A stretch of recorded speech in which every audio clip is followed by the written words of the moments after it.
के बढ़ते स्टॉक के बीच सरकार ने ये कहा है कि चीनी निर्यात को बढ़ावा देने के लिए दीर्घकालिक नीति पर काम कर रही है।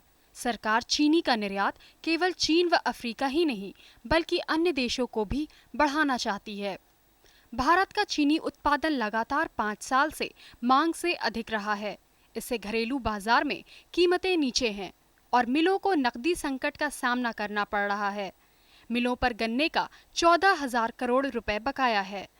खाद्य सचिव वृंदा स्वरूप के अनुसार सरकार ने एक स्थानीय चीनी निर्यात नीति लागू करने का फैसला किया है, जो कि केवल अफ्रीका और चीन के लिए ही नहीं बल्कि भारत के पड़ोसी देशों पर भी केंद्रित होगी। हालांकि उन्होंने उसे लेकर समय सीमा का खुलासा नहीं किया। एक रिपोर्ट के अनुसार उत्पादन में लगातार बढ़ोतरी के मद्देनजर विभाग प्रणाली गत चीनी निर्यात नीति को लेकर पहले ही काम शुरू कर चुका है। इस साल भारत से बासमती चावल के निर्यात में तेजी आ सकती है, लेकिन खरीफ वर्ष 2015 में प्रति टन औसत प्राप्तियां कम रह सकती हैं। पंजाब, हरियाणा और पश्चिमी उत्तर प्रदेश में बासमती धान की कटाई सितंबर के अंतिम सप्ताह से शुरू होगी। हालांकि कारोबारी अब भी पिछले खरीफ सत्र का भंडार खपा नहीं पाए हैं। पाकिस्तान से मिल रही चुनौती के कारण भी प्राप्तियों की कमी की आशंका जताई जा रही है। भारतीय निर्यातकों के बीच अंतर्राष्ट्रीय बाजार में पहुंच बनाने की प्रतिस्पर्धा से बासमती चावल की कीमतें पहले के मुकाबले थोड़ी कम हुई है। हालांकि बासमती चावल आयात करने वाले देशों से मांग में कोई कमी नहीं आई है, लेकिन आपूर्ति बढ़ने से कीमतें कम हो गई हैं। इस बार बासमती का रकबा 18 लाख हेक्टेयर से बढ़कर 21.3 लाख हेक्टेयर हो गया है। इसके अनुसार इस बार मात्रा के लिहाज से निर्यात बढ़ने की संभावना है। भारत से बासमती के कुल निर्यात का 38% ईरान को जाता है। ब्रांड को विस्तार देने की अपनी रणनीति के तहत मसाला बोर्ड ने देश की सीमाओं के पार जाकर चुनिंदा मसालों और मूल्यवर्धित उत्पादों को बेचने के लिए कुछ देशों में प्रीमियम खुदरा आउटलेट खोलने की कवायद शुरू की है। बोर्ड स्पाइसेस इंडिया और फ्लेवरेट ब्रांड नामों के तहत इन उत्पादों की बिक्री करेगा। इन ब्रांडों को मसाला बोर्ड ने सालों पहले पेश किया था। मसाला बोर्ड के चेयरमैन के अनुसार ये उत्पाद विदेशी बाजारों में निजी निवेशकों के सहयोग से खोले गए प्रमुख स्टॉल पर बेचे जाएंगे। ये स्टॉल हमें अंतर्राष्ट्रीय बाजारों तक पहुंचने में मददगार साबित होंगे। इससे विदेशी बाजारों में भारतीय मसालों की लोकप्रियता को बढ़ावा देने में भी मदद मिलेगी। भारतीय पारंपरिक अंदाज में डिजाइन किए गए इन खास तरह के स्टॉल में 30 से अधिक मसाले और पाक कला संबंधी पौधे बेचे जाएंगे। अगर पिछले 36 घंटों के मौसम की बात करें तो कोंकण, गोवा और तटीय आंध्र प्रदेश के कुछ हिस्सों में तेज बारिश हुई।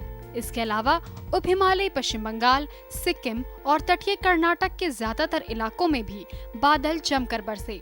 भारत मौसम विज्ञान विभाग के 1 जून से 13 सितंबर तक के आंकड़ों को देखें तो अब तक पूरे देश में औसत से 16% कम बरसात हुई है।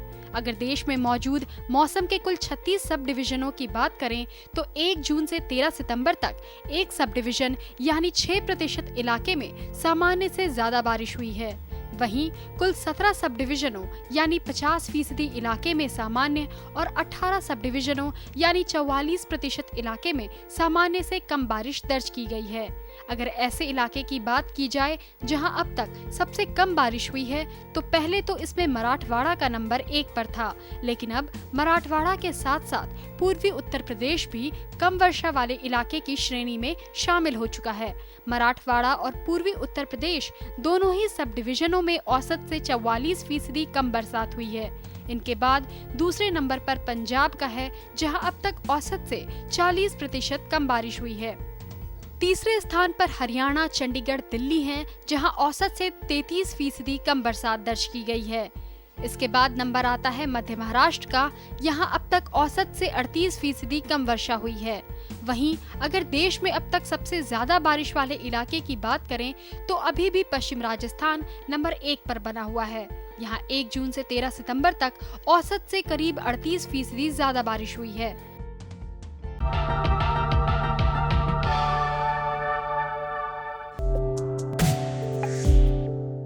एगमार्क नेट के अनुसार अलग अलग मंडियों में भाव प्रति क्विंटल इस प्रकार रहे। गुजरात की राजकोट मंडी में 13,250 से 15,635 रुपए, भनवद मंडी में 11,500 से 15,000 रुपए और केरल की अरूर मंडी में 21,000 से 23,000 रुपए।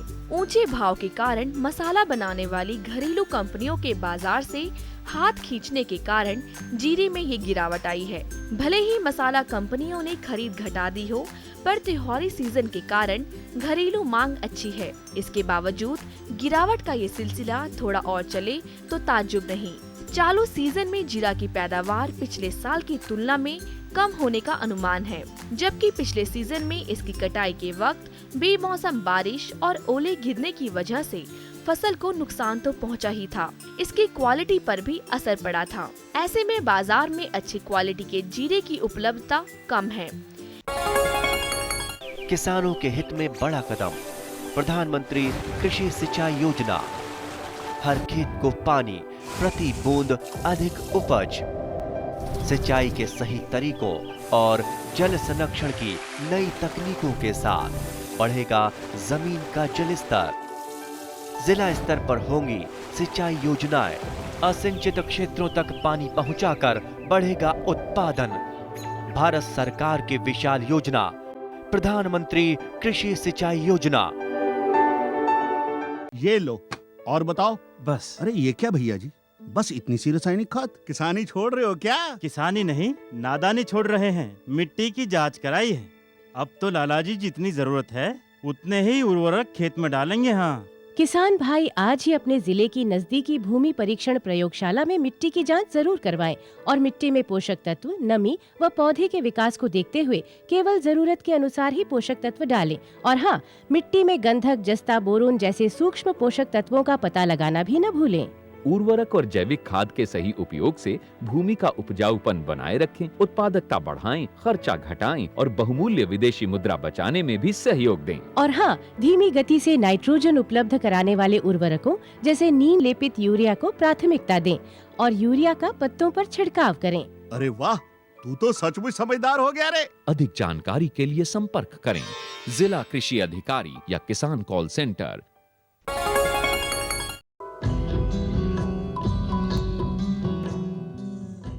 आज हम आपको मुर्गी पालन के बारे में बताएंगे कि जैसा आप लोग देखते हैं आज हमारे देश में मुर्गी पालन काफ़ी चरम पे पहुंच चुका है और एक व्यवसाय का रूप ले चुका है। और इस मुर्गी पालन के बारे में अगर हम देखें तो मुर्गी पालन दो तरीके से हो रहा है। एक तो बिल्कुल व्यवसाय के रूप में ले रखा है और दूसरा जो है हमारे छोटे किसानों के हाथ में है, जो कि अपने घर के पिछवाड़े में करते हैं या छोटे नंबर लेकर के बर्ड्स का उनका पालन करते हैं। लेकिन दोनों ही तरीके से मुर्गी पालन काफ़ी आगे बढ़ गया है और ये एक बहुत ही अच्छा आय का जरिया बन चुका है छोटे किसानों के लिए, हमारे भाइयों के लिए जिनके आय का साधन कम है, वो इसको अपना एक अतिरिक्त आय का साधन बना चुके हैं। अब मैं आपको बताऊंगा कि मुर्गियां जो होती हैं आप कौन सी रखना चाहते हैं। ये इस पे आधार करता है कि आप अंडे वाली मुर्गी चाहते हैं कि मांस वाली मुर्गी चाहते हैं।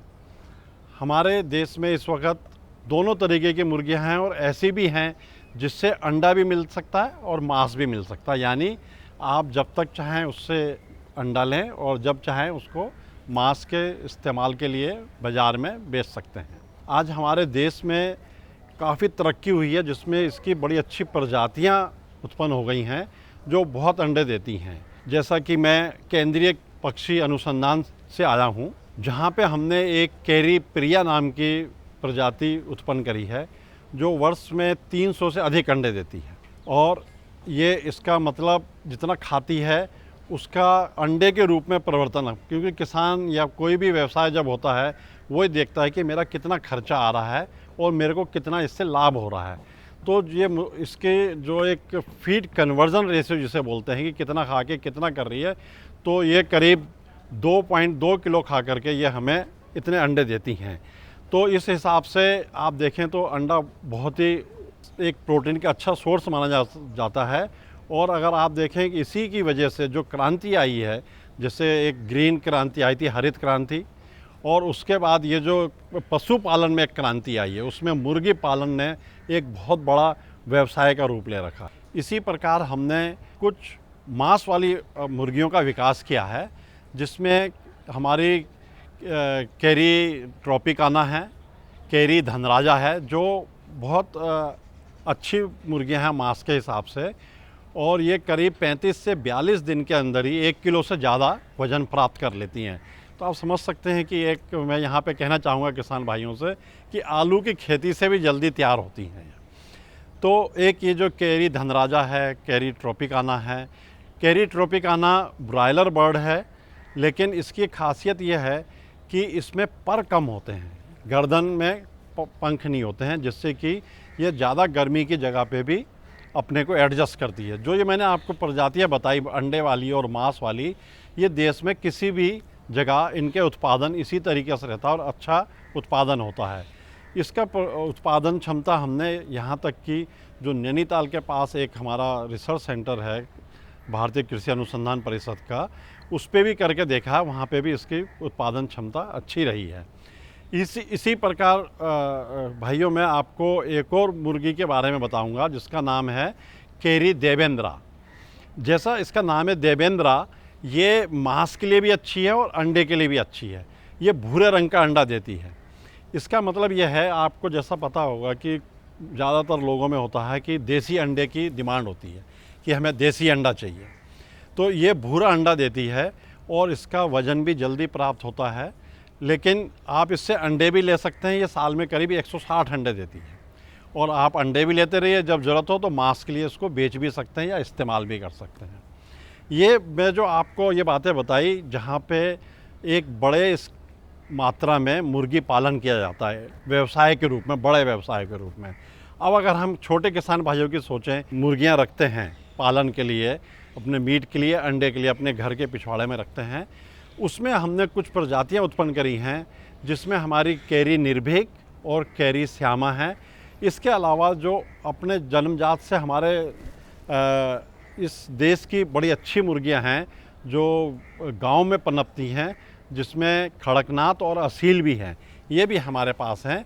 और ये मुर्गियां बड़ा अच्छा वो करती हैं, मतलब जीवित रह सकती है गांव के वातावरण में। जैसा आप जानते हैं, गांव में मुर्गियां खुले में घूमती रहती हैं, खाती रहती हैं, कीड़े मकोड़े या जूठन इससे खा करके अपना काम चलाती हैं, तो इन पे खाने का खर्चा नहीं आता है। अब अगर हम इनकी बात करें जो हमारी व्यवसाय वाली हैं, बड़े स्केल पे व्यवसाय की, तो ये एक जगह रह करके, दड़बे में रह करके ही उत्पादन हो पाता है।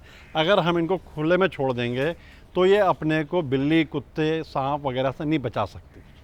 ये इनके ऊपर अटैक करके इन्हें मार सकते हैं, ये हमेशा आशंका रहती है। लेकिन जो मैंने आपको देसी मुर्गियों के प्रजातियां बताई, कैरी निर्भीक, कैरी श्यामा, तो ये अंडे भी देती हैं और इनमें देसी मुर्गी का स्वभाव भी होता है, यानी इनमें लड़ने की भी क्षमता होती है। अगर जब इनके ऊपर कुत्ता बिल्ली कुछ अटैक करता है तो ये उससे भी अपना बचाव कर लेती हैं और उड़ भी लेती हैं। इनकी खासियत ये होती है, अगर आप देखेंगे तो इनकी टांगें थोड़ी जो आम मुर्गी होती है उससे लंबी होती हैं। इसके साथ साथ मैं आपको कुछ ऐसी चीज़ें बताना चाहता हूँ कि जो हमारा संस्थान देता है और जिसको आपको भी ध्यान रखना है जब मुर्गी पालन करते हैं। जैसे कि मुर्गियों के सबसे बड़ा कारण होता है बीमारी से बचाव। आजकल हर एक मुर्गी पालक के दिमाग में एक बर्ड फ्लू का खौफ रहता है। ठीक है, हमारे देश में हुआ, लेकिन अब हमारा देश इस बीमारी से फिर से आज़ाद है, मुक्त है। लेकिन इसके लिए पूरे संसाधन और तैयारियां हैं हमारे पास, जिससे ये हमारी मुर्गी पालन पे असर ना पड़े। और आपको सबसे बड़ा मुर्गी पालन में जो ध्यान रखना है कि जब आप मुर्गी पालन करते हैं, बड़े स्केल पे करते हैं, तो उस फार्म के अंदर किसी को भी बिना जैव सुरक्षा पालन किए हुए अंदर ना जाने दें। जैसे आपके यहाँ कोई रिश्तेदार आते हैं, कोई मिलने वाले आते हैं, अपने फार्म पे कभी मत ले जाइए उसे।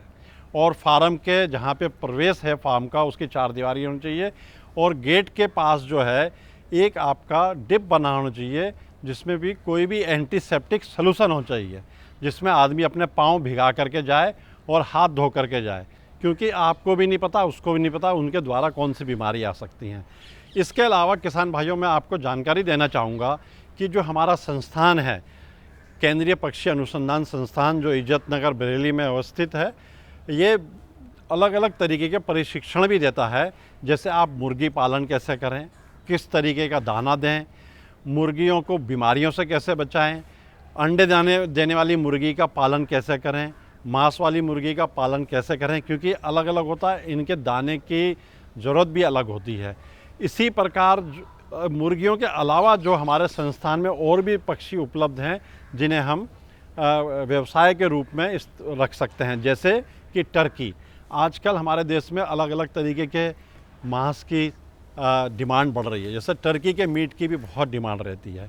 तो हमारे संस्थान ने कैरी विराट नाम की एक मुर्गी टर्की का उत्पादन किया है अपना प्रजनन विधि से, जो एक बड़ी अच्छी है। इसका वज़न भी बड़ी जल्दी आता है, करीब 3.5 से 5 किलो होती है। 3.5 किलो की मादा होती है और नर 5 किलो तक का हो जाता है। तो ये करीब 16 हफ्ते में होता है और इससे एक अच्छा खासा व्यवसाय हो सकता है, आय बढ़ सकती है। लेकिन इसमें कारण ये है कि ये एक पूरे साल अंडे नहीं देता है।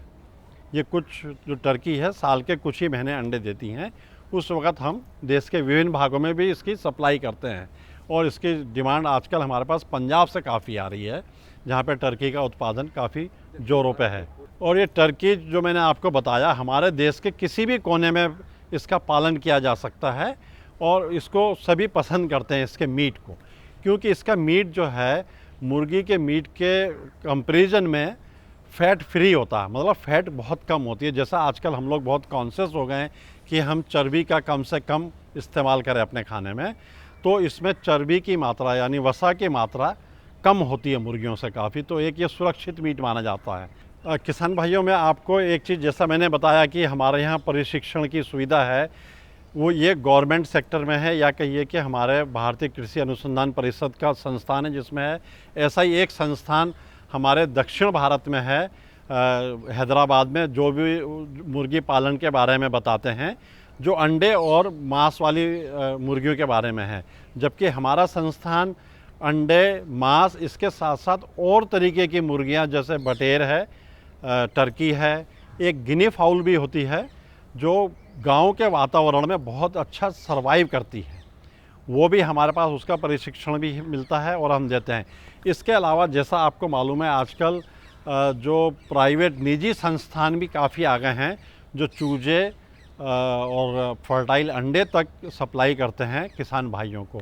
जहाँ तक आपको एक सवाल ये है कि आप अगर व्यवसाय शुरू करना चाह रहे हैं तो आप किससे संपर्क करें, तो किसान भाइयों मैं आपको ये बताना चाहूँगा, जैसे मैंने 2 संस्थान तो नाम लिए कि जो हमारे ICR के हैं, वहाँ पे आप संपर्क कर सकते हैं। इसके अलावा जैसे हैदराबाद हो गया, बरेली हो गया उत्तर प्रदेश में, इसी प्रकार महाराष्ट्र में पूना है, वहाँ पे भी प्रशिक्षण संस्थान है, और बेंगलोर में एक CPDO करके, ऐसे हमारे 4 CPDO हैं, सेंट्रल पोल्ट्री डेवलपमेंट ऑर्गेनाइजेशन जिसे हम कहते हैं। इनमें भी मुर्गी पालन का प्रशिक्षण दिया जाता है, उसमें हर तरीके का प्रशिक्षण मिलेगा। इन संस्थानों में भी आप मुर्गी का पालन कैसे करें, मुर्गी का दाना कैसे बनाएं, मुर्गी के दाने को कैसे उसका प्रशिक्षण करें, क्योंकि मुर्गी के दाने का प्रशिक्षण करना बहुत ज़रूरी होता है। अगर, क्योंकि मुर्गी एक डब्बे के अंदर बंद रहती है, अगर किसी भी चीज़ की, किसी मिनरल की, विटामिन की या किसी खाद्य पदार्थ की कमी हो गई तो उसके लक्षण एकदम आ जाते हैं और मुर्गी का उत्पादन उस हिसाब से नहीं हो पाता जो आपके लिए लाभकारी हो। इसलिए समय समय पर जहाँ भी आप दाना लेते हैं, उसका दाना एक अच्छे कंपनी का लीजिए जो टेस्टेड कंपनी हो और आपको सर्टिफिकेट भी दे साथ में कि ये मेरा सर्टिफिकेट है। दाना, जैसे मुर्गी के दाना है, इसके लिए बड़ी कंपनियां हैं, आप वहाँ से सीधे खरीद सकते हैं अगर आपका कम मात्रा में इस्तेमाल हो रहा है, क्योंकि अगर आप उसको लेकर के अपने घर में बनाएंगे तो वो आपको महंगा पड़ेगा। हर चीज़ की एक पैकिंग मिलती है और आपकी ज़रूरत कम है तो वेस्टेज हो जाएगा उसमें। लेकिन जिनका बड़ा व्यवसाय है उसके लिए वो चीज़ें खरीद सकते हैं। इसके लिए मक्का है, सोयाबीन, कौरमा है, मिनरल्स, विटामिन्स हैं, कैल्शियम, फास्फोरस, ये इम्पॉर्टेंट है। ये सब जितने इसमें मिक्सचर हैं ले करके आप, इनका एक फार्मूला होता है, वो फार्मूला इन संस्थान से मिलेगा, उस अनुपात में मिला करके आप दे सकते हैं। लेकिन जैसा मैंने कहा, अगर आप खुद बनाते हैं या अलग अलग उसके जो इंग्रेडिएंट हैं वो ख़रीदते हैं, तो उनकी जांच होना बहुत ज़रूरी है कि वो शुद्ध है कि नहीं है।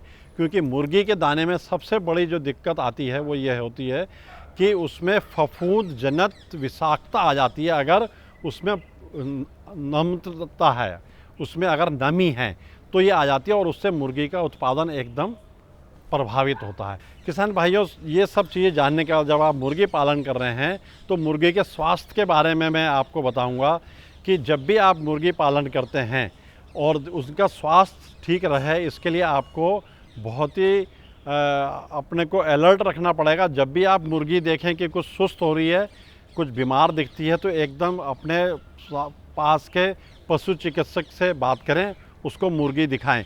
एक आध मुर्गी अगर मरती है तो उसको इग्नोर ना करें, लेकिन ज़रूर उसको पशुपालक को दिखाएं।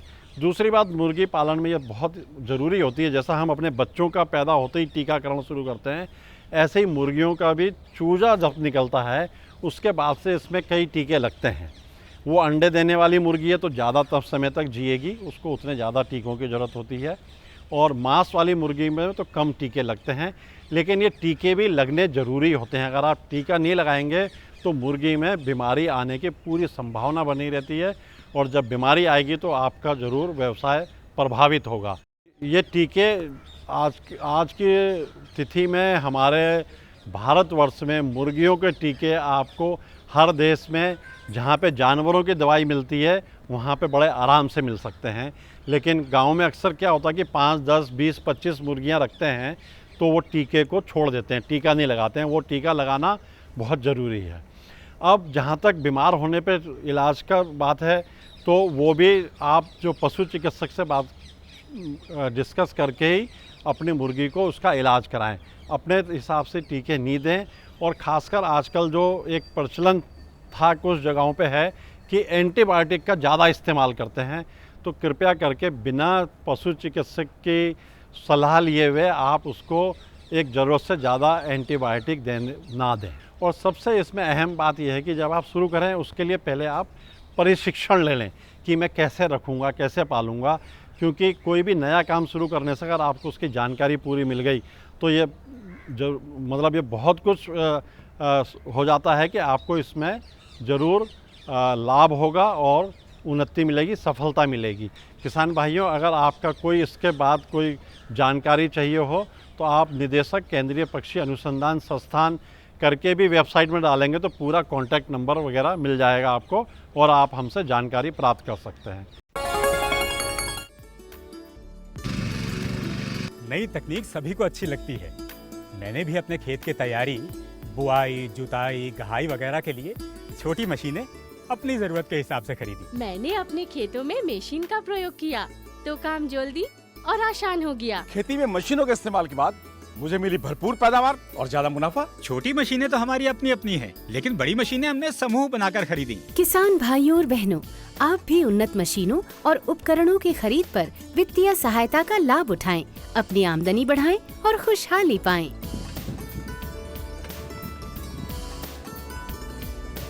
हो गया।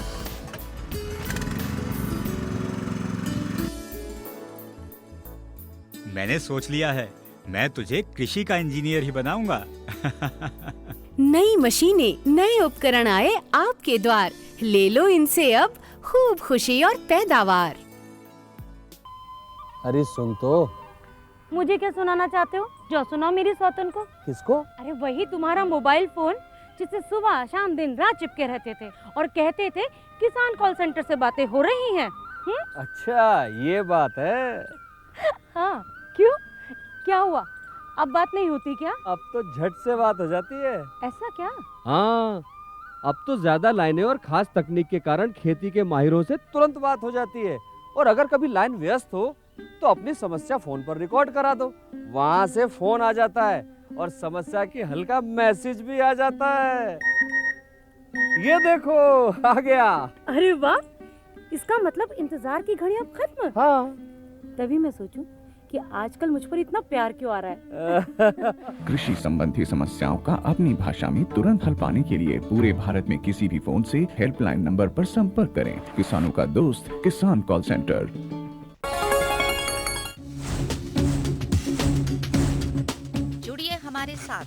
ट्विटर पर twitter.com/कृषिदर्शन-dd, फेसबुक पर facebook.com/कृषिदर्शन-dd और देखिए कृषि दर्शन अब यूट्यूब पर भी youtube.com/user/कृषिदर्शन-dd। भेजे हमें मेल कृषिदर्शन-dd@gmail.com पर। आपको हमारा कार्यक्रम कृषि दर्शन कैसा लगा?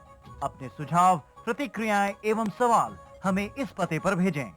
कृषि दर्शन, कमरा नंबर 10, CPC दूरदर्शन, खेलगांव, नई दिल्ली 110049।